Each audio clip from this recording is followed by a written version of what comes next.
आता दुःखद बातमी समोर येते। ज्येष्ठ शिल्पकार राम सुतार यांचं निधन झालंय। वयाच्या 101व्या वर्षी त्यांनी अखेरचा श्वास घेतला। आंतरराष्ट्रीय ख्यातीचे शिल्पकार सुतारांचं वृद्धापकाळानं निधन झालंय। सुतार यांचा पद्मश्री, महाराष्ट्र भूषण पुरस्कारानंही गौरव करण्यात आला।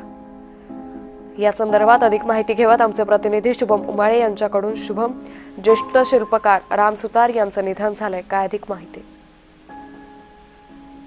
अंकिता, शिल्पकार राम सुतार यांचं आत्ताच निधन झालेलं आहे। काही दिवस आधीच, अर्थातच त्यांना 100 जी आहे ती त्यांना पूर्ण झाली होती आणि अशामध्येच आता बातमी येत आहे की राम सुतार यांचं निधन झालेलं आहे।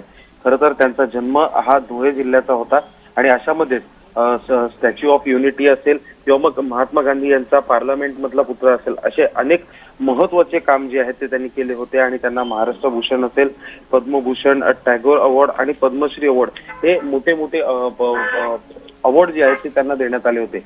अशामध्येच आता बातमी समोर येत आहे की त्यांचं आत्ताच निधन झालेलं आहे आणि निधन झाल्यानंतर आता त्यांचं अंत्यसंस्कार जे आहेत, अंत्यविधी जी आहे ती 18 तारखेला जी आहे सकाळी 11 वाजता होईल आणि नोएडा, दिल्ली या ठिकाणी होणार आहे। त्यांचं शासकीय निवासस्थान जे आहे त्या ठिकाणावरनं होणार आहे असं समजून येत आहे। अंकिता, निश्चित धन्यवाद शुभम, आपण दिलेल्या सविस्तर माहितीसाठी।